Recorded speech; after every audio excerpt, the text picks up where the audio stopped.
శ్రీ మహాగణపతి నమః. శివాయ గురువే నమః. శ్రీమాత్రే నమః. సుధా సింధోర్మధ్యే సురవిటపివటీ పరివృతే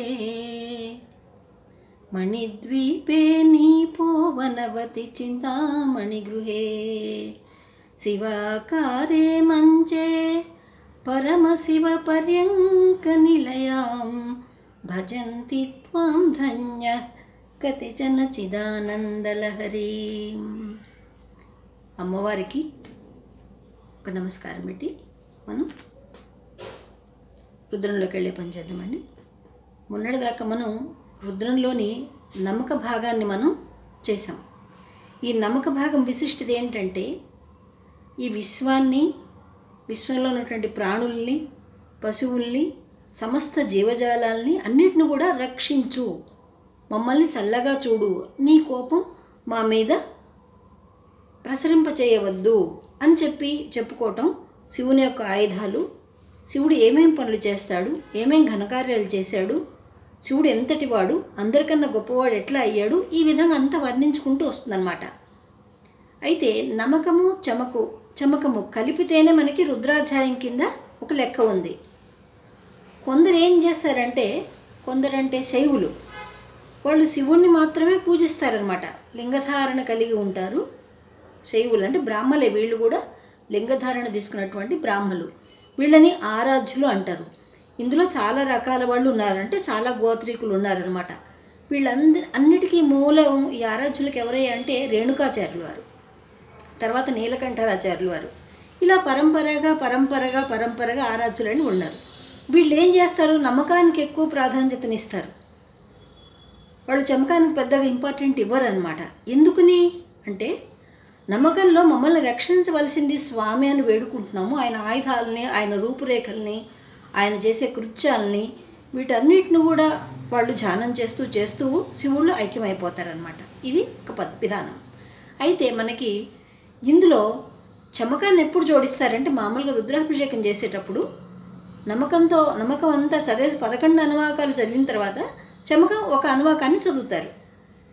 ఇట్లా 11 సార్లుగా చేయటం ఒకటి, 108 సార్లుగా చేయటం ఒకటి, ఇట్లా కొన్ని విధానాలు ఉన్నాయి. రుద్ర ఏకాదశి అని చెప్పి, మహాన్యాసం అని, మహారుద్రం అని, ఏకాదశి రుద్రం, ఇట్లా రకరకాలుగా చేస్తూ ఉంటారు. అయితే రుద్రంలో ఏంటంటే లాస్ట్లో వచ్చేసరికి 11వ అనువాకంలో కోరికలన్నీ కోరుతారనమాట. కోరిక ప్రధానంగా ఉంటుంది. ఏం కోరిక? రక్షించు, మాకు ఆహారాన్ని ఇవ్వు, నువ్వు అంతటి వాడివి, ఇంతటి వాడిని, మా శత్రువుని సంహారం చేయని చెప్పి మనం కోరుతూ ఉంటాం. ఇక్కడ నమ్మకంలో. చమకంలోకి వచ్చేసరికి 300 కోరికలు కోరుకోవచ్చు. చమకం యొక్క విశిష్టత 300 కోరికలు కోరుకుంటారు. ఏంటి చమకం ఎందుకు చేయాలి అసలు? నమ్మకం చేసేసాం కదా, అభిషేకం అయిపోయింది కదా అనుకుంటే, చమకం విశిష్టత కూడా ఇందులో చాలా ఉంది. నమః వచ్చి చ మే అని వస్తుందన్నమాట. అంటే స్వామి నా కొరకు ఇవ్వవలసింది, నా కోసం ఇవ్వవలసింది, చ మే నాకు, అందుకు నమస్కారం సమర్పిస్తున్నాను నీకు అనుకుంటూ ఇది కూడా శివుడికి అభిషేకం చేస్తారు. అయితే శివుడు ఎవరి ద్వారా మనకి ఏమేమి అందజేస్తారనేది ఇందులో చాలా ముఖ్యమైన విషయం అన్నమాట. ఇది ఇక్కడ ప్రధానంగా ఏంటంటే విష్ణుమూర్తి, అగ్నిదేవుడు, వీళ్ళిద్దరూ కూడా ఇక్కడ ప్రత్యక్ష సాక్షులని చెప్పబడుతున్నాడు అనమాట. విష్ణువు ఏ విధంగా అయితే మనకి పోషణకర్తని చెప్పుకున్నామో, విశ్వాన్ని జాగ్రత్తగా చూసుకోవాల్సిన రక్షణ బాధ్యత విష్ణుమూర్తిదే ఉందని చెప్పుకున్నామో, అలాగే పోషణకి కావాల్సిన పదార్థాలు ఏవైతే ఉన్నాయో అవన్నీ అంటే ధనం కావచ్చు, ధాన్యం కావచ్చు, ఏమైనా కావచ్చు, అవన్నీ కూడా అగ్నిహోత్రుడి ద్వారా మాకు ప్రసాదించవలసింది, అగ్నిహోత్రుడితో కలిసి మాకు ప్రసాదించవలసింది. ధాన్యం లక్ష్మీ స్వరూపం, లక్ష్మీదేవి విష్ణుమూర్తి యొక్క సొత్తు. ఉట్టి ధాన్యాన్ని మనుషులు మనం తినలేం, మిగతా సమస్త జీవాలు తినగలుగుతాయి. ఇప్పుడు ఆవు అనుకోండి, బియ్యం పెడితే తింటుంది, వడ్లు పెడితే తింటుంది, గోధుమ పెడితే తింటుంది. కానీ మనుషులు వచ్చేసరికి అలా కాదు, వీళ్ళకి ప్రత్యేకంగా కావాలి. ఏమిటది? వాటిని వండుకోవటానికి ఏం కావాలి? మనకు అగ్ని కావాలి. వండుకోవటానికి అగ్ని కావాలి, తిన్న తర్వాత అరిగించుకోవడానికి కూడా అగ్ని కావాలి, జఠరాగ్ని. కాబట్టి ఈ అగ్నిహోత్రుడితో పాటు కలిసి మాకు సమస్త సంపదల్ని, సమస్త ధాన్యాల్ని, సమస్త వస్తువుల్ని విస్తారంగా ఇవ్వవలసిందని చెప్పి చేసేటువంటి ప్రార్థన. దీన్ని మనం అభిషేకం చేస్తాము, హోమం చేస్తాము, జపం చేస్తాము, తపస్సు కింద కూడా చేస్తాము, దీన్ని పారాయణ కింద కూడా చేస్తారు. చమకం కూడా అంతే, నమ్మకానికి ఏమాత్రం తీసిపోదు, రెండూ కలిపితేనే మనకి ఇక్కడ నమ్మక చమకం అని చెప్పబడుతుంది. దీన్నే రుద్రాధ్యాయం అంటారు, రుద్రం అని చెప్తారు అనమాట. పూర్తిగా రుద్రం అని చెప్పడానికి వీలవుతుంది ఇది. అయితే ఈ విధంగా మనకి 300 కోరికలు కోరుకోవచ్చు. కోరకుండానే మనకి ఏం కావాలో తెలియకుండానే ఆ 300 కోరికలు కూడా ఈ చమకంలో ప్రవేశపెట్టబడి ఉన్నాయి. ఎందుకు? నిజంగా మనకి ఏం కావాలో మనకి తెలియదు అసలు. అది ఒక్క శివ పరమాత్మకే తెలుసు మనకేం కావాలనేది. అందుకనే అన్ని చమే అనుకుంటూ చెప్పుకుంటూ వెళ్ళిపోతారు. మనకి ఏం కావాలో పరమాత్మ అదే ఇస్తాడు. షుగర్ పేషెంట్ ఉన్నాడు, మధుర పదార్థాలు పడవు, మధుర పదార్థాలు పరమేశ్వర తింటా అంటే వీడికి రోగం ఎక్కువైపోతుంది. అలాగే బీపీ పేషెంట్ ఉన్నాడు, కారాలు పచ్చళ్ళు వరవరగా తిన్నాడు అనుకోండి, వాడికి బీపీలు ఇంకా పెరిగిపోతాయి. అందుకని ఎవరికి ఏమేం కావాలో పరమాత్మ ఛాయిస్కే వదిలేస్తే పరమాత్మ మనకి అనుగ్రహం ఏది ఇవ్వాలో అదే ఇస్తాడు, ఏది తీసుకోవాలో అది తీసుకుంటాడు. ఇది ఒక విధానం అన్నమాట. ఇందులో మనం కొంతకాలంగా నమ్మకాన్ని పూర్తి చేసుకోవడం జరిగింది. ఇప్పుడు మనం చమకంలోకి వెళ్ళే ప్రయత్నం చేద్దాం. నమకం చమకం చైవ పౌరుషం సూక్తమేవచ నిత్యం త్రయం ప్రయంజాతో బ్రహ్మలోకే మహీయతి. ఈ నమక చమకాలను ఎవరైతే నిత్యం పారాయణ చేస్తున్నారో వాళ్ళకి బ్రహ్మలోకం అనేది ప్రాప్తిస్తుంది. బ్రహ్మలోకం అంటే ఇప్పుడు 4 తలకాయలు ఉన్నటువంటి బ్రహ్మ అని కాదర్థం. పరబ్రహ్మ ఎవరు? పరమాత్మ, శివుడే. శివలోకం అనేది వాళ్ళకి ప్రాప్తిస్తుంది అనమాట. సత్యలోకం అంటే మాత్రమే చతుర్ముఖ బ్రహ్మలోకం అని గుర్తుపెట్టుకోవాలి. బ్రహ్మలోకం అంటే ఇక్కడ పరమాత్మ, పరబ్రహ్మ స్వరూపమైనటువంటి ఆ యొక్క సాక్షాత్ శివ పరమాత్మ యొక్క లోకం అంటే కైలాసం అని చెప్పబడుతుంది అనమాట. దీన్ని నిత్యం ఎవరైతే పారాయణ చేస్తున్నారో లేదా శ్రద్ధగా వింటున్నారో వాళ్ళకి ఖచ్చితంగా ఆ పరమాత్మ అనుగ్రహం వీళ్ళకి ఖచ్చితంగా కలిగి తీరుతుందన్నమాట. ఎందుకు? ఇది వేదవాక్య. ఇది ఎవరో చెప్తుంటే విన్నది కాదు. ఇది వేద ప్రామాణికంగా చెప్పబడింది. మనది వేదభూమి కాబట్టి మనం దీంట్లో ఏది చెప్పినా కూడా మనం ఖచ్చితంగా నమ్మాల్సి వస్తుందన్నమాట. ఇక్కడ ప్రథమానువాకంలో మొట్టమొదటి మంత్రం అంటే చమకంలో మొట్టమొదటి మంత్రం ఏంటంటే ఆజ్ఞా విష్ణో సజోషసే మా వర్ధంతు వాంగిరః జుమ్నైర్వాజేభిరాగతం. ఆజ్ఞా విష్ణో సజోషసే మా వర్ధంతు వాంగిరః జుమ్నైర్వాజేభిరాగతం. ఆజ్ఞా విష్ణు అంటే ఓ విష్ణుమూర్తి, ఓ అగ్నిదేవ, మీరు మాకు కావలసినటువంటి మాపై అనుగ్రహంతో ప్రేమ కలిగి ఉండి మేము చెప్పే నమస్కారాలు మీరు అందుకుని, మేము ఇచ్చేటువంటి హవిస్సులు మీరు అందుకుని, మేము చేసేటువంటి సత్కార్యాల ఫలితాన్ని మీరు తీసుకుని, మా స్తుతుల్ని మీరు గ్రహించి, ఏవైతే మంచి సూక్తులు, స్మృతులు, వేదవాక్కులు, మంత్రాలు చెప్తున్నామో వాటిల్ని వృద్ధి చేయవలసింది. ఎందుకని? వాటిని వృద్ధి చేస్తే మళ్ళా మీకు మేము మళ్ళీ సమర్పించుకోవడానికి మాకు అవకాశం కలుగుతుంది. మీరు మాకేమిస్తారు ఫలితంగా? మాకు చక్కగా సమయానికి వానలు పడటం, పంటలు పండటం, ఆహార పదార్థాలను సమకూర్చటం, ఆహారం చక్కగా జీర్ణమవ్వటం, జీర్ణమైన ఆహారం ఒంటికి పట్టడం, అక్కర్లేని పిప్పి ఏదైతుందో అది బయటికి గంట పడటం, ఇవన్నీ కూడా ఈ ప్రక్రియ అంతా కూడా విష్ణుమూర్తి, అగ్నిదేవుడు వీళ్ళ వల్లనే జరుగుతుంది. పచనం చేసుకున్న ఆహారాన్ని పచనం చేయాలంటే అగ్ని కావాలి, ఒక దీపారాధన చేయాలంటే అగ్ని కావాలి, హోమం చేయాలంటే అగ్ని కావాలి. వాక్కుకి కూడా అగ్నికున్నంత శక్తి ఉంది. ఎందుకంటే రా బీజాక్షరం అనేది నాలుక మీద ఉంటుంది, అది అగ్నిస్వరూపం, సూర్యస్వరూపం, అంటే వేడే ఉంటుంది దాంట్లో, రకారం. కాబట్టి ఈ అగ్నిని ఆరాధించడం అనేది మొట్టమొదట భారతీయులే, ఈ జంబూద్వీపవాసులే కనుగొన్నారు. అగ్నిహోత్రం యొక్క విలువలు, వాటిని ఏ విధంగా ఉపయోగించాలనేది. అన్ని అగ్నులు ఇక్కడ ఒక రకం కాదు, అగ్నుల్లో చాలా రకాలు ఉన్నాయి. సైన్స్ పరంగా అగ్ని అంతా ఒకటే ఉంటుంది, మనకు హైడ్రోజన్ ఆక్సిజన్ కలిపి మండుతుంది, అదే అగ్ని అంటారు. కానీ కాదు, చాలా రకాల అగ్నులు ఇక్కడ మనకున్నాయి. ఎందుకని? పవిత్రంగా స్నానం చేసి దీపారాధన వేసిన అగ్నికి, ఆ స్వరూపానికి మనం నమస్కారం పెడతాం. అలాగే మనం పచనం చేసేటువంటి ఏదైతే పొయ్యి ఉంటుందో, ఇదివరకంటే రాళ్ల పొయ్యి అలికి చక్కగా ముగ్గులు వేసి కట్టెలు పెట్టి వండేవాళ్ళు పవిత్రంగా. ఇప్పుడు ఆ సిస్టమ్ పోయింది. ఇప్పుడు ఏంటి చేస్తారు? గ్యాస్ స్టవ్లు వచ్చేసి చక్కగా స్టవ్ తుడుచుకుని శుభ్రంగా పొద్దున్నే నీళ్ళతో తుడిచేసి అంతా తుడిచి దాని మీద వండుతున్నారు, అదొక అగ్ని. చెత్త కుప్పలంతా తగిలేసేటువంటిది ఒక అగ్ని. దేహం పడిపోయిన తర్వాత అది రగిల్చేటువంటి అగ్ని ఇంకో అగ్ని. అలాగే సంతానోత్పత్తికి కావాల్సిన ఇంకో అగ్ని, జీర్ణానికి కావాల్సిన ఇంకో అగ్ని. అహం వైశ్వానరో భూత్వా ప్రాణినా దేహమాశ్రితః ప్రాణాపాన సమాయుక్తం పచామ్యన్నం చతుర్విధం. ఏ ఆహారం తిన్నప్పటికీ కూడా చతుర్విధ రకాల ఆహార పదార్థాలు, అంటే గట్టిగా ఉన్నవి, నవిలేవి, మింగేవి, కరకరలాడేవి, కారం పుట్టించేవి, పుల్ల పుల్లగా ఉండే ఏ ఆహార పదార్థాలైనా సరే అవన్నీ కూడా చక్కగా జీర్ణం చేసేసి మనకి ఒంటికి పట్టిస్తుంది అనమాట అగ్ని. ఆ అగ్నిహోత్రం కనుక మన జఠరాగ్ని కనుక లోపల లేకపోతే మనుషులు ఎందుకు పనికిరాడు, అసలు వాడికి రోజులు దగ్గర పడ్డాయి అని అర్థం. ఇది వృద్ధాప్యంలో మొట్టమొదటి దశ. ఏమిటది? జీర్ణశక్తి తగ్గిపోవటం. తినడానికి కూర్చుంటే రుచించదు, ఎంత బంగారం పెట్టినా వాళ్ళకి రుచి అనిపించదు, బలవంతాన తిన్నా అది అరగదు. ఇదనమాట, ఇది జెరియాట్రిక్స్లో ఒక విభాగం. దీన్ని మొట్టమొదటి సూచన అంటే నువ్వు తల్లి కడుపులో ఉన్నప్పటి నుంచి కూడా నీ లివరు గుండె సమానంగా పనిచేస్తూనే ఉన్నాయి. అప్పటి నుంచి కూడా పనిచేసి పాపం అలసిపోవండి. పొట్ట కింద కొంత విశ్రాంతి లభిస్తుంది, కానీ మనం గుండెకి మాత్రం అసలు విశ్రాంతి ఉండదు. ఎప్పుడు తల్లి కడుపులో 8 వారాల ఫీటస్, 8 వారాల ఎంబ్రియో, అంటే ఎంబ్రియో అనమాట, 8 వారాల ఎంబ్రియో ఉన్నప్పటి నుంచి కూడా గుండె కొట్టుకోవడం మొదలవుతుంది. ఆ యోగ శాఖలో లోపలగా మనకి స్కానింగ్లో చూస్తే తెలుస్తుంది అనమాట. టిక్ టిక్ టిక్ టిక్ అని కొట్టుకుంటూ ఉంటుంది, ఇట్లా కాంట్రాస్ట్ ఇండికేషన్ అవుతుంటుంది అనమాట. అది గుండె. అప్పటి నుంచి కొట్టుకుంటున్న గుండె నువ్వు 100 ఏళ్ళు వచ్చినా ఆగకుండా కొట్టుకుంటూనే ఉంది. గుండె ఆగిపోతే మాత్రం నువ్వు ఇంకా లేవు అని అర్థం కదా, వాటికి విశ్రాంతి అనేది లభించదు. కాబట్టి క్రమంగా మనకి వృద్ధాప్యంలో క్రమంగా ఒక్కొక్కవే మొండికేసి మొరాయిస్తూ ఉంటాయి. అందులో మొట్టమొదటి ఏంటంటే లివర్ మొండికేస్తుంది అనమాట. తిన్న ఆహారం జీర్ణం చేసుకోకపోవటం, తిన్న దాంట్లో ఉన్నటువంటి ఎసెన్స్ బలమైతే ఏదైతుందో అది ఒంటికి అందించకపోవటం, ఇలా చేస్తుందన్నమాట. ఇది కూడా అగ్నిహోత్రం ద్వారానే నడుస్తుంది.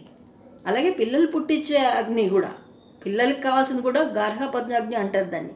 ప్రజాపత్యంలో ఒక భాగం, అంటే అది కూడా ఒక అగ్ని కింద చెప్పబడుతుంది.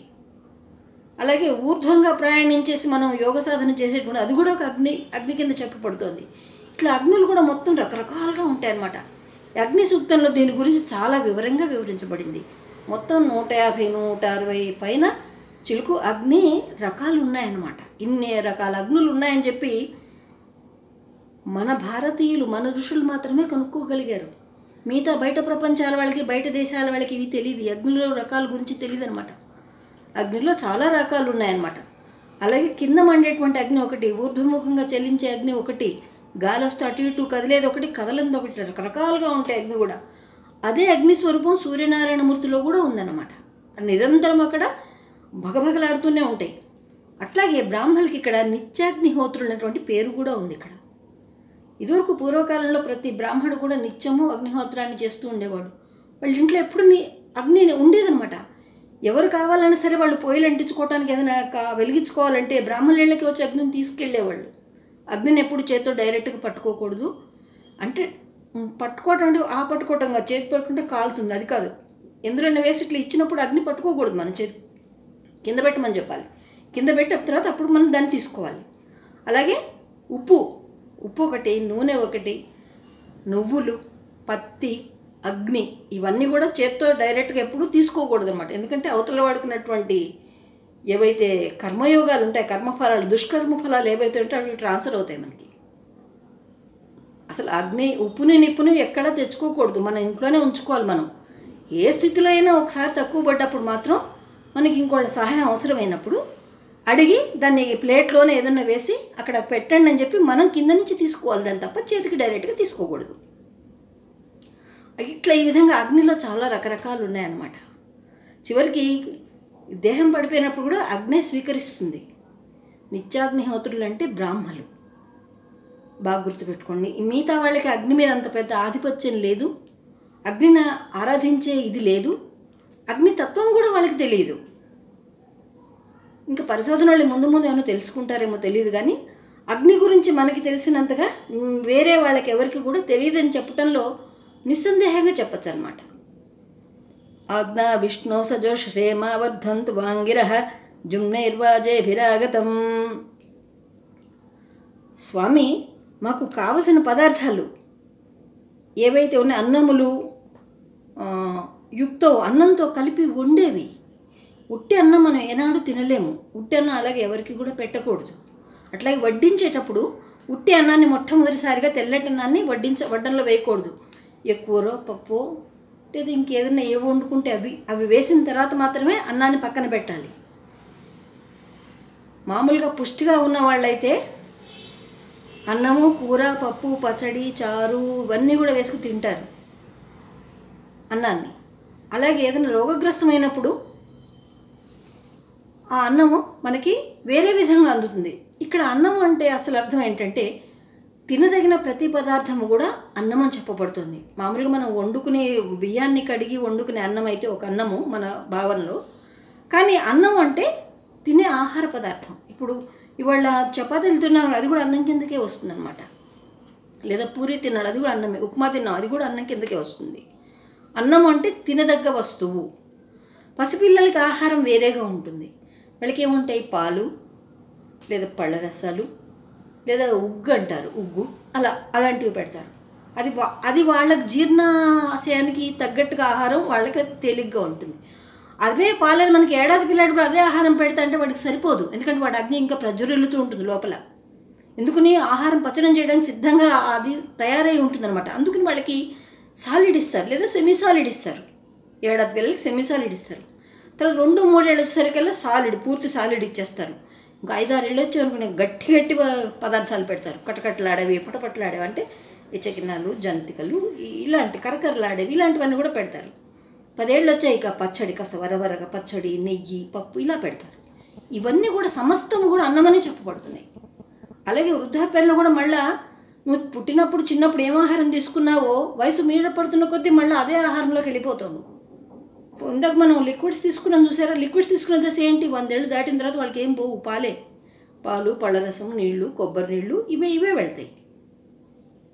అలాగే ఒక 70-80 ఏళ్ళు వచ్చాయనుకోండి, అప్పుడు మెత్తటి పదార్థాలు కావాలి, గట్టి నవ్వలేరు. అలా 80లోకి వెళ్ళారు అనుకోండి, కొంచెం సెమీ సాలిడ్, కాస్త జావ లాంటివి అనమాట, మెత్తగా పిసుకుంటూ గుజ్జు ఉండే, అంటే నవ్వటానికి ఇబ్బంది కలిగించినటువంటి ఆహారం అంతా ఆ ఏజ్లో. ఇలా 60 ఏళ్ళు వచ్చిన తర్వాత నీ ఆహారంలో కూడా మార్పు వచ్చేస్తుంది. ఎందుకని? లివర్ మొరాయిస్తుంది, అప్పటి నుంచి ఇంకా ఎదురు తిరుగుతూ ఉంటుంది. నాకు ఇది వద్దు అనుకుంటుంది. ఎముకలు కూడా మేము నవలంపో, మేము అరిగిపోయాంపో అంటాయి. ఎముకలు నవలవు.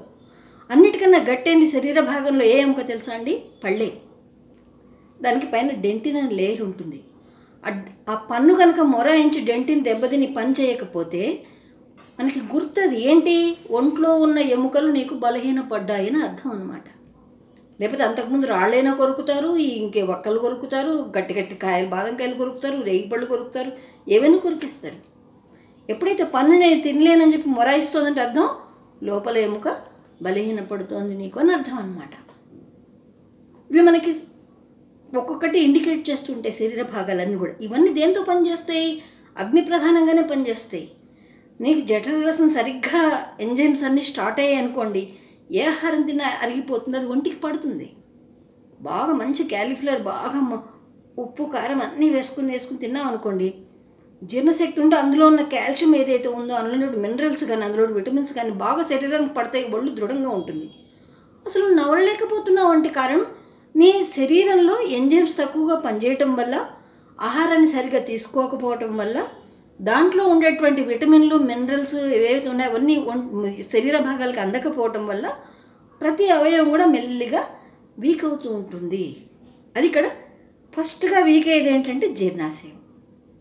అక్కడ అగ్ని కూడా ఉంటుంది. ఇందాక చెప్పుకున్నాం, అహం వైశ్వానరో భూత్వా ప్రాణినా దేహమాశ్రిత. ప్రాణి యొక్క దేహాన్ని ఆశ్రయించుకుని ఆ జఠరాగ్ని ఉంటుందన్నమాట. ఇది అగ్నిలో ఒక భాగం. కానీ సైన్స్ మనకు అది అగ్ని అంటే ఒప్పుకోది, నా శరీరంలో భాగం ఇది అంటుంది. మామూలుగా చూడండి, ఏదైనా తేడా వస్తే ఒళ్ళు కాలిపోతూ ఉంటుంది, అక్కడ అగ్ని పెరిగిపోతూ ఉంటుంది. అక్కడ అర్థం అగ్నిమాంజం అని కూడా అంటారు తెలుగులో దీన్ని. అగ్నిమాంజము పని చేయదు, నెయ్యి వేస్తే అరగదు, పెరుగు తింటే అరగదు, పాలు అరగవు, ఏది అరగదు, మొండికేసి కూర్చుంటుంది లివర్ అనమాట. అంటే అక్కడ ఉన్న అగ్ని నీకు చల్లారుతోంది అని అర్థం. ఇట్లా అగ్నిలో రకరకాలుగా ఉన్నాయి స్వామి. అందుకే అగ్నిహోత్రానికి నమస్కారం పెడుతున్నాం. మేము తిన్న ఆహారం చక్కగా మాకు జీర్ణం అవ్వాలి, వండుకోవటానికి ధాన్యం లభించాలి. ధాన్యం పండాలన్నా అగ్ని అవసరమే, వేడి కావాలి కదండి. అది వండుకోవటానికి కూడా అగ్ని కావాలి. మళ్ళీ తినేటప్పుడు కూడా మనకి తిరగటానికి కూడా అగ్ని కావాలి. కాబట్టి అగ్నిహోత్రుడికి కూడా నమస్కారం పెడుతున్నాం. విష్ణుమూర్తికి ఎంత స్థాయి ఇచ్చి మనం గౌరవించి నమస్కారం పెడుతున్నామో అలాగే అగ్నిహోత్రుడికి కూడా సమానమైన గౌరవాన్ని ఇచ్చి నమస్కారం పెడుతున్నాం. అందుకే మనకి అగ్ని క్రతువుతోటి దినం అనేది మనకి ప్రారంభం అవుతుంది. ఆజ్ఞా విష్ణు సజోషసే మావర్ధంతు వాంగిరః జుమ్నైర్వాజేభిరాగతం. స్వామి, మా ఇంటికి రావలసింది, నువ్వు ఎలా వస్తావు? చక్కగా విష్ణుమూర్తితో పాటుగా సంపదలు, ధనము, ధాన్యము అన్నీ తీసుకుని అగ్నిహోత్రుడు నువ్వు కూడా రావలసింది, ఇద్దరు కలిసి రావలసింది మా కోసము. ఎందుకంటే అగ్ని అవసరం ఇప్పుడు చెప్పుకున్నాం మనం ఎంత ఉందనేది. ఇప్పుడు ఆకలే లేదనుకోండి, ఎంత ధనం ఉంటే అక్కడ ఏం లాభం, ఎంత ధాన్యం ఉంటే ఏం లాభం, ఏం తింటాం మనం? అలాగే వండుకోవటానికి స్టవ్ లేదు, నిప్పు లేదు, అక్కడ అగ్ని లేదనుకోండి, ధాన్యం ఉండి ఏం చేసుకుంటాం? ఉపయోగం ఉండదు కదా. అలాగే అగ్నిని, ధనధాన్యాలని, లక్ష్మీ స్వరూప ధనధాన్యాలని, విష్ణు స్వరూపాన్ని మనం పాలించడానికి మనని పాలించే ఆ పరమాత్మ ఇద్దరూ కలిసి రావలసింది. అందుకే మనం నిత్యము హోమం చేస్తాము, అగ్నిని రగులుస్తాము, అందుకే అగ్నికి నమస్కారం పెడతాము. ఆహారాన్ని వండంగానే, పచనం చేయంగానే కాస్త ఆహార పదార్థం తీసి నేతితో కలిపి అగ్నిహోత్రుడికి సమర్పిస్తాము. నిత్యాగ్నిహోత్రుడు అంటే బ్రాహ్మణుడు ఇందాక ఎందుకు చెప్పుకున్నాను తెలుసా అండి? బ్రాహ్మడు యజ్ఞోపవీతధార అయిన తర్వాత అతను హవిస్సుని సమర్పిస్తాడు. ఉడుగైపోయిందంటే ఖచ్చితంగా నేతి మెతుకులు ఫస్ట్గా తినేటప్పుడు ఔపోసన పట్టిన తర్వాత 3 సార్లు అలా నాలుకకి తగలకుండా వేసి మింగేస్తారు. ఎందుకుని? అగ్నిహోత్రుడు లోపలున్నాడు. చేసేది హోమం అంటే అంత పవిత్రమైన కార్యం. భోజనం అనేది అంత పవిత్రమైంది. బ్రాహ్మణ భోజనం అంటే అందుకే అంత చాలా ముఖ్యం అన్నమాట. ప్రాణాయ స్వాహ, ఉదానాయ స్వాహ, సమానాయ స్వాహ అనుకుంటూ 3 సార్లుగా వేస్తారు దాన్ని, ఆహార పదార్థాన్ని. అలాగే వండిన తర్వాత అగ్నిలో కూడా 3 సార్లు వేస్తారు. ఇదే మంత్రం చెప్తూ, నా ప్రాణానికి నేను నైవేద్యం పెడుతున్నాను. ఇక్కడ ప్రాణస్వరుడు పరమాత్మ. నా ఉదానము, సమానం ఇవన్నీ కూడా మనకి సమానంగా పనిచేయాలి. ఏవైతే లోపల వాయువులు ఉంటాయో అవన్నీ కూడా సమానంగా పనిచేయాలి. అరగటానికి కావాల్సిన వాయువు, గాలి పీల్చుకోవడానికి కావాల్సిన వాయువు, ఆహార పదార్థాలని ఆ పిప్పి అయిపోయిన తర్వాత సారం అంతా శరీరం తీసుకున్న తర్వాత పిప్పి మిగులుతుంది, దాన్ని బయటికి గెంటగాల్సిన వాయువు, ఇవన్నీ కూడా అపాన వాయువు అని చెప్పబడుతుంది. ఇవన్నీ కూడా సమానంగా దేనికి ఎంత కావాలో అంత ఇవ్వవలసిందని చెప్పుకుంటూ ఆ యొక్క గాయత్రి మాతకి నమస్కారం పెట్టుకుంటూ హవిస్సులు వేస్తారనమాట. అందుకు బ్రాహ్మడు నిత్యాగ్నిహోత్రి. ఎవరైతే జంజం తీసేస్తారో ఉడిగైన తర్వాత వాడు బ్రాహ్మడు కాదు, గుర్తుపెట్టుకోండి. ఎవరైతే హవిస్సు సమర్పించాడో వాడు బ్రాహ్మడు కాదు. ఎవరైతే గాయత్రి చేయరో వాళ్ళు బ్రాహ్మడు కాదు. బ్రాహ్మడు అయినప్పటికీ బ్రాహ్మడి కింద లెక్క పడ్డాడు. అలాగే ఒడుగు కూడా సమయానుకూలంగా ఎప్పుడు ఏ వయసుకు చేయాలో అప్పుడే చేసుకోవాలి. అప్పుడే దాని ఫలితాన్ని వాళ్ళు సంపూర్ణంగా పొందగలుగుతారు. అందుకే నిత్యాగ్నిహోత్రులు అంటే బ్రాహ్మలు అనమాట. అంటే బ్రాహ్మలు గొప్ప, మిగతా వాళ్ళు గొప్ప అని కాదు. అక్కడ పెడార్థాలు తీయకండి. ఇక్కడ ఉన్న నిర్వచనాన్ని మనం సరాసరి చెప్పుకుంటున్నాం. మనం ఏది తింటే అది హవిస్సు కింద భావించాలని అర్థం అనమాట. మనం చేసేది యజ్ఞం. అలాగే తినేటప్పుడు లేవటం, తినేటప్పుడు మాట్లాడటం, తినేటప్పుడు నవ్వటం, తినేటప్పుడు జోకులు వేయటం, తినేటప్పుడు ఇంకోళ్ళని తిట్టడం, ఏడుస్తూ తినటం, బాధపడుతూ తినడం ఇవేవి కూడా పనికిరావు. తినే ఆహారాన్ని పరమాత్మ ప్రసాదం కింద భావించి సంతోషంగా తినాలి. ప్రశాంతంగా, సంతోషంగా, మౌనంగా తిన్న ఆహారం చక్కగా జీర్ణమై ఒంటికి పడుతుంది. తేజస్సుని, శక్తిని, బలాన్ని, దారుఢ్యాన్ని, ఆయుష్ని ఇస్తుంది. అది జ్ఞానాన్ని కూడా ఇస్తుంది. కాబట్టి రేపటి నుంచి మనం చమకంలో ఉన్నటువంటిదంతా కూడా చెప్పుకోవడం జరుగుతుంది. ఇందులో ఎక్కువ ఆహార పదార్థాలు, ధాన్య పదార్థాలు ఇట్లా చాలా రకరకాలుగా వర్ణింపబడింది. ఇది మనకి ఎవరో ఎక్కడి నుంచో గోధుమలు ఇస్తే కనుక మనకి రాలేదన్న అపోహ కూడా తొలగిపోతుంది. ఇది ఎప్పుడో వేదకాలం నాటిది కదండి ఇది. అప్పుడే ఇందులో గోధుమల వర్ణాలు ఉంది, బియ్యం ఉన్నాయి, కందిపప్పులు ఉన్నాయి, ఇలా రకరకాలుగా ధాన్యాలన్నీ ఉన్నాయి ఇందులో. అంటే మనకి ఎప్పటి నుంచో ఉంది, వ్యవసాయం ఉంది, అన్ని పనులు ఉన్నాయి మనకి. కాబట్టి దాని గురించి రేపటి నుంచి కూడా చెప్పుకునే ప్రయత్నం చేద్దామండి. ఆజ్ఞా విష్ణో సజమావర్ధంతు వాంగిరః జుమ్నైర్వాజేభిరాగతం. ఇది చమకంలోని మొట్టమొదటి మంత్రం అన్నమాట. దీన్ని